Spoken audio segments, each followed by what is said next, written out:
Welcome to Rocco Radio. I'm Jason Bryan and you're listening to The Big Interview. These days there seems to be more and more activity on VoLTE. As reported in September this year by the GSA, over 200 operators are currently investing in VoLTE globally. And there are over 120 countries where VoLTE has currently been commercially deployed. A few weeks ago, Rocco announced the Tier 1 vendors in our IPX network's vendor performance research. Among the 5 companies MNOs rated as the best in performance and leadership was iBasis, a company well known for their leadership in supporting MNOs with VoLTE. Recently, we had the opportunity to interview Head of Product Management Mobile Services at iBasis, Chris Lennartz. In his interview, Chris discusses IPX services in the context of Internet of Things, 5G, and how roaming teams are getting acclimatized to the growth in roaming following intense roaming regulations. You see that roaming becomes, instead of let's say a second-hand feature, it becomes an integral part of the overall user experience. The only thing is that we have been spoiled in the last 20 years and that those spoiling days are over, so we have to adapt to a new reality.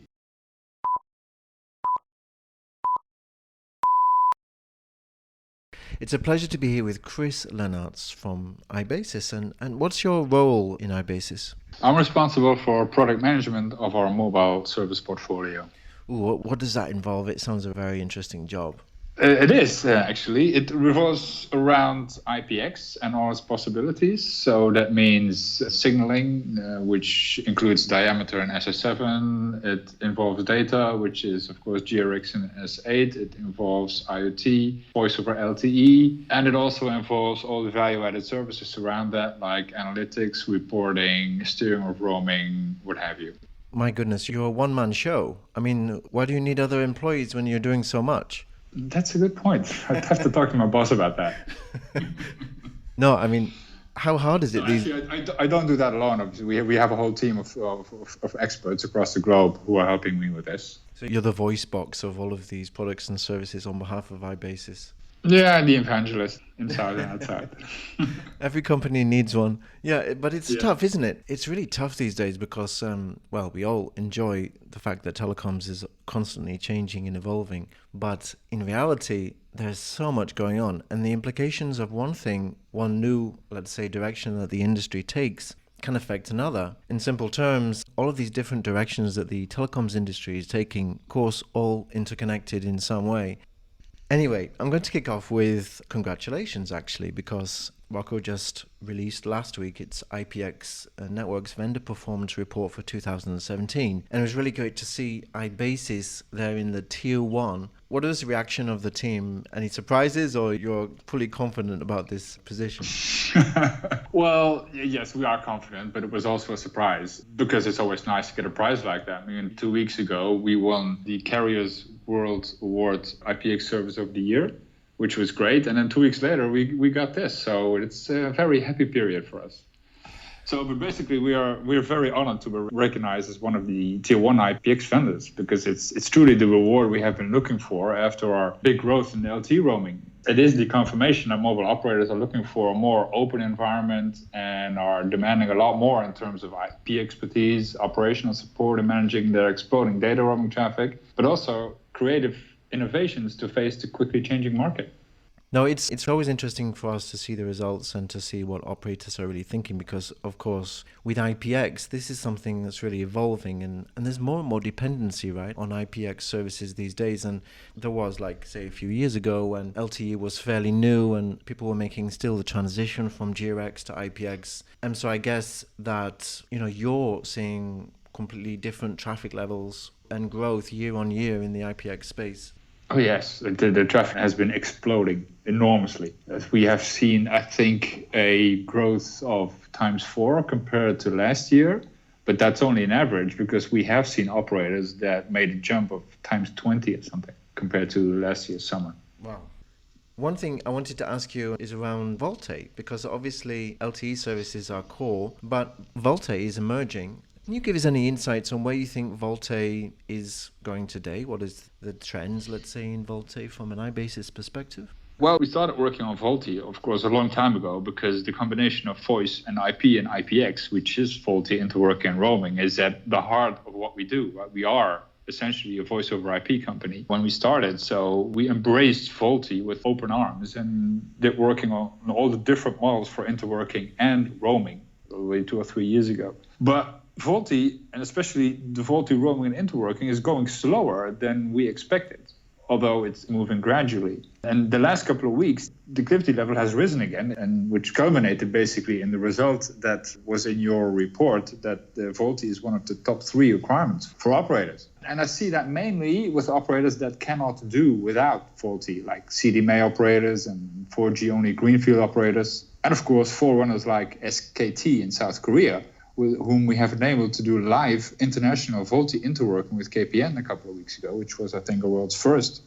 But most others actually have a lot to lose from the inbound voice revenue from their outbound roamers that will completely disappear when SHR is adapted as VoLTE, as the VoLTE roaming default model. So I think most operators are not really in a hurry to disrupt whatever they have going for themselves. But in the long run, it's of course unavoidable, as not embracing it 100% would defy the purpose of moving to an all-IP 4G network now, because otherwise you will have to stick around with 2 networks. So it's not a matter of if, it's just a matter of when. But the real question, though, is, and that we discussed before when we were talking about WhatsApp and Skype, the features of that VoLTE has, like the low latency and the HD quality, they are perfect and they're great. But what share of minutes will the OTT apps grab at the end of the day, just like they did with messaging? So maybe the ceiling of the success of VoLTE is lower than we all expected. And SHR looks like becoming the de facto standard. So a perfect IPX quality of service support becomes even more essential, although the bandwidth use will be relatively small. I think I made a calculation the other day after TMO US had a press release that they had about 300 million VoLTE calls a day.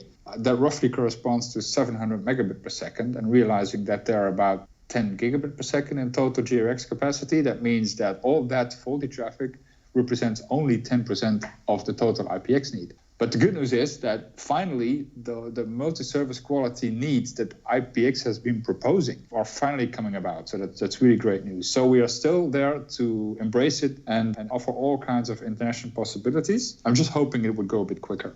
Clearly in Marrakesh at the WAS meeting, there was actually some great presentations that we saw from different mobile operators who were telling their story or lessons learned from VoLTE. But I got also a feeling, and what you've just said is a little bit of a different perspective on that. And some people consider this to be niche, and maybe that's because what you're saying is the pace of it is going somewhat slower than expected because, let's say, people have other projects. But you fully believe that this is going to be something that's going to be ubiquitous across all networks at some point in the future? Yes. The whole point of going to 4G is to have one single IP-based network and not having to deal with many networks. So if you're not going to do VoLTE, that means that for voice, you're going to have to do 3G and 2G. Defies the purpose of 4G. So it will come. Yeah, it's clearly if you want to decommission your 3G network or, you're not going to use that for Internet of Things purposes, you're going to have to move to the LTE network, and keeping LTE and 4G going with 5G on the horizon is going to be very tough for some MNOs, especially on the context of regulation in Europe, as we see. Why would European operators want to invest in all these additional services when they're already pushed on roaming revenues so strongly? Talking about IPX and the fact of the regulation, could you tell us anything about the effect that you've seen from the regulations this June? Yeah, gray hair. A lot of gray hair. No, yeah, it's both a threat and opportunity, Jason, to be honest. For the roaming department of KPN, it's of course a challenge and a threat, because as a company like KPN is basically more outbound than inbound, because the Dutch people like to travel so much, the costs are exploding. And for iBasis, that means that a lot more traffic generates a lot more opportunities and revenue for IPX. So it's a bit of a two-edged sword, to be honest. So what we've seen is traffic explosions and more traffic explosions, and as a result of that, more and more price erosion. Our own data traffic has multiplied by 4, as I said before, but KPN, for example, they normally are at, let's say, 1 gigabit per second GRX before the summer. And in August, I think it was the 4th of August or something, there was the finals of the Women's Soccer European Championship, which we won. But all the Dutch people were on holiday in France and Spain, and because they now had free roaming and they could not view the final via a VPN or via local Wi-Fi because the content was, of course, protected, they all used roaming to view it at the same time. So KPN had a peak of 20 gigabit per second. Wow. 20 gigabit per second. It only lasted about 10 minutes or something, but it was enormous. And after that, they fell back to, let's say, 10 gigabit per second, which is still 10 times more than they had before. So the impact is enormous. The disappearance of roaming tariffs have wiped away a big chunk of the roaming revenues. And at the same time, the price elasticity that, of course, prescribes its behavior of the market generates enormous traffic volumes and associated costs as well. So that's a double dip. So the result is that operators are asking more and more about flexible business models, i.e. peak versus off-peak, or they're asking simply bigger discounts every day. So it's all about doing more with less, and it's about a new way of working. It's a new reality where a former challenger like us, of course, thrive a lot better than anybody else. No, it's true that what is becoming clear is that I speak occasionally to some sales professionals in the industry, and they're telling me about the price erosion in the IPX space. And clearly, it's not only Europe. I mean, Europe has been an inspiration, let's say, to the rest of the world. I'm always talking about these three bodies in Africa who are working independently at the moment on regulation. There's regulation going on in Asia too, and some activity in Latin America. You have the GCC. This is a global phenomenon. And so for an IPX, it must be that the MNOs are coming and they're saying, we need to pass on this revenue loss we have, and we expect you to charge less. But coming with that, of course, is the increase in volume of data traffic that you must be seeing. So yeah, they're also asking for different business models because the difference between peaks and non-peaks has grown enormous, right? It's more than a factor 10 now, where it used to be a factor 2. So they're also saying, well, the traditional models that we see where we pay for the rights of a pipe doesn't make sense anymore because 10 months out of 12, I don't use it to the max, and only 2 months I use it. So I would like more flexibility in my payment.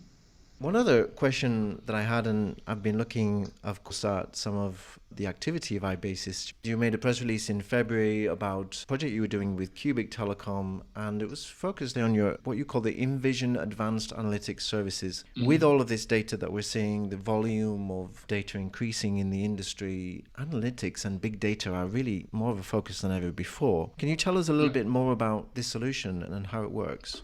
Sure. InVision, what it does, it's a cloud-based software as a service platform, and it provides operators with advanced data analytics and insights for their key employees to boost revenue, but also to focus their resources and troubleshoot issues that are most key and do that first. So examples of what it does are, it enables end-to-end rapid troubleshooting in international networks. It does predictive analytics. It does intelligent triggers of alarms for support teams, for example, and also offers unique insights for otherwise unseen new revenue opportunities. And it can do that from, let's say, a whole network or a single country or a single destination or operator or a roaming partner or even individual IMSIs or devices.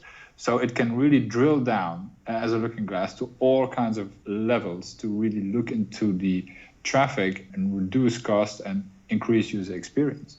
It works across all services, Diameter, SS7, GRX, S8, and it's also able to correlate between them to enable insight across the entire roaming experience. For example, if you start switching between 3G and 4G, for example, because of VoLTE, as we just discussed, you, of course, have to have an integral view of the customer situation, whether he is on SS7 or on Diameter.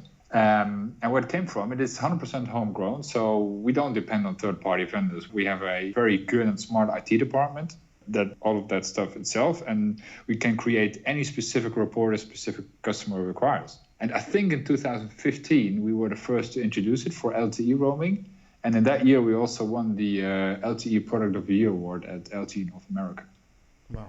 It makes me think of a question around mobile network operators and the data they have, right? And the ability that they have, let's say, to crunch that data in different ways or make it available to third parties. I mean, do you see any of that emerging? I mean, do you see that operators are really engaged with their opportunity that they have for big data, and the solutions like this help them with that?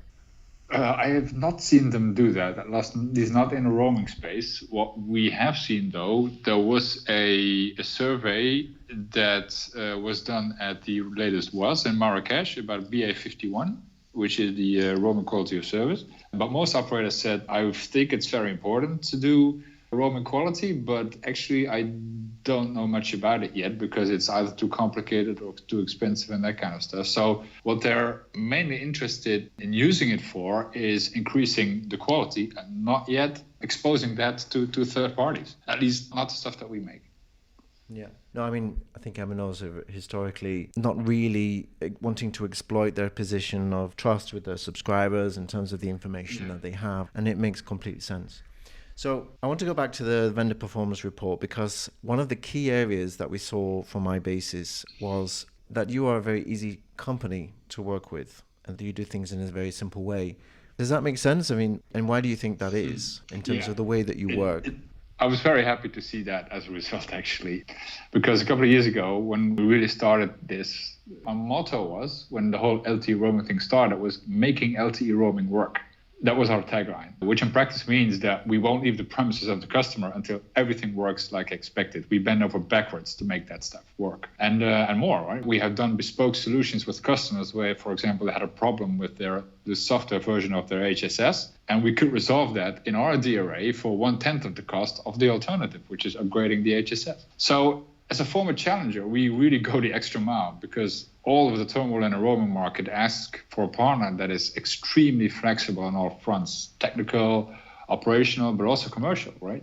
So we adapt ourselves to the context of the customer. That's why our new campaign revolves around partnership, adaptability, and excellence being in our nature, which means that we will never treat any customer like one of many, but we will treat all of them as our very first. That's how we treat our customers, and that comes out of it. So we're very proud to see that.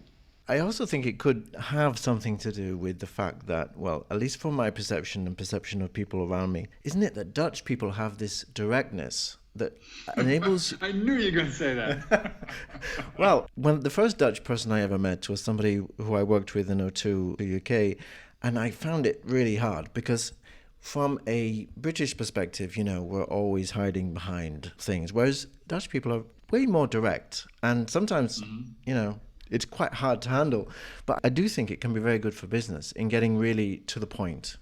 Yes. Yeah, I think you're absolutely right. It's when we beat around the bush in terms of responsibilities or problems that might arise or whatever, then you don't get a problem solved. So when we see a problem, wherever it lies, we're just honest about it and say, well, listen, guys, this is your problem, whether you like it or not. And we have a solution for it or not. So it's up to you whether you let us help you.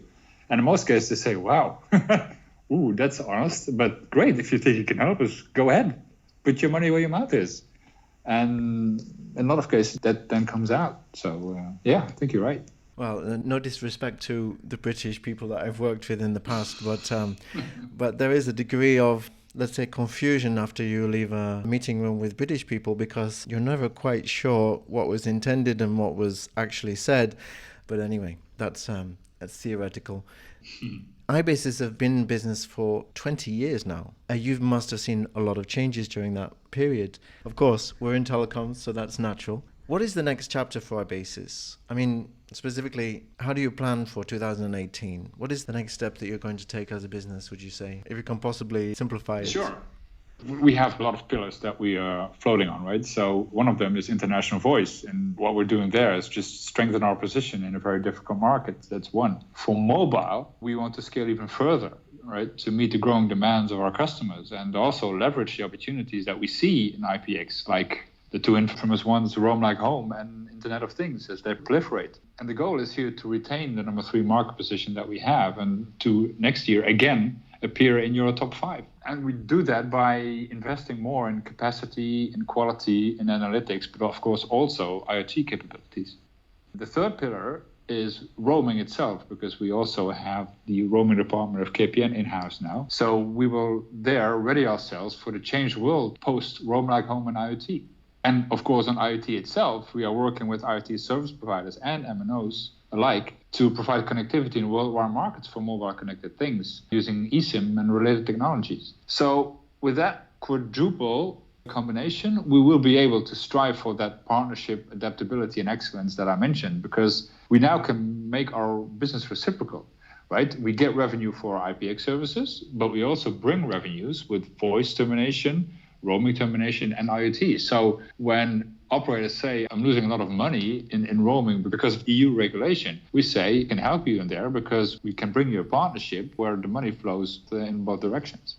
Yeah, clearly the MNOs who are affected deeply by regulation, especially those in the EU 28 or the EEA, they need to diversify a bit, don't they? I mean, of course, there's still roaming destinations out there. This is only 31 countries which are affected by this regulation. But it's a big impact for some of those operators because people are crossing those borders in Europe. They're not necessarily going further afield to other continents. So roaming is still a business. Roaming is still something that operators should focus on.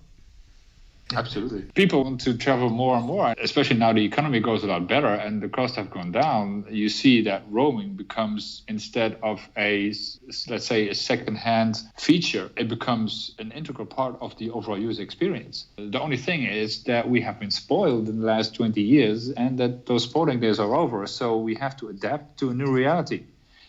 And if IoT comes along, or not if, but when it is coming along, that will change things again. So in 5 years, things might look very different than now. But until we get there, roaming is an essential piece of any business of a mobile operator and an essential piece of the user experience.